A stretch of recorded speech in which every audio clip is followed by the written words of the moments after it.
ណៃបាយយើងស្រស់ស្រាំងយើងទាំងពីរនាក់ចងងូតទឹកស្រាំងថ្លាឆ្វងនំបាំងនំយើងបានផ្ដិតជាប់ដីស្មោះត្រង់បានយកដៃក្បងទឹកឲ្យគ្នាញ៉ាំម្ដងម្នាក់ប៉ុន្តែពេលនេះវាជួញអាឡ័យវាអងនិស័យព្រោះតែបំណុលចាំងចាំងលើកកូនឲ្យគេកាត់ថ្លៃជុំភាំងលែងមានអៀនខ្មាំងបំបែកបំបាក់ឲ្យយើងស្ទើរស្ដីគឺបងដឹងរលឹងមិនខ្លាំងចិន្តាប៉ុន្តែជីវ៉ារស្រោចស្រង់ភាសាស្ដីបងសូមអរគុណតែអូនមានចិត្តភក្តីទុកយំទៅចរណៃថ្លៃអើយរៀបការចុងអូ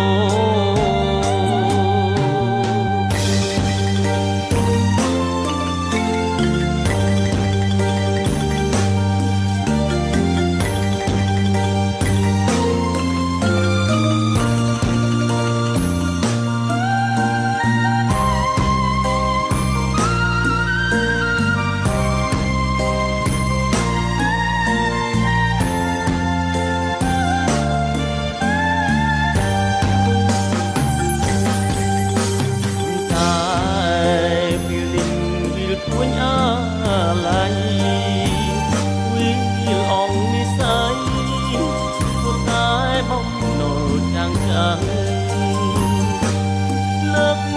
កូនឲ្យគេកាត់ថ្លៃជុំភាំងលែងមានអៀនខ្មាំងបំបែកបំបាក់ឲ្យយើងស្ទើរស្ដីគឺបងដឹងរលឹងមិនខ្លាំងចិន្តាប៉ុន្តែជីវ៉ា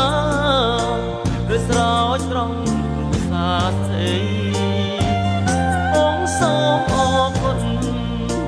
តែអូនមានចិត្តភក្តីយំទៅចរណៃថ្លៃអើយរៀបការចុងអូនយំទៅចរណៃថ្លៃអើយពេញផង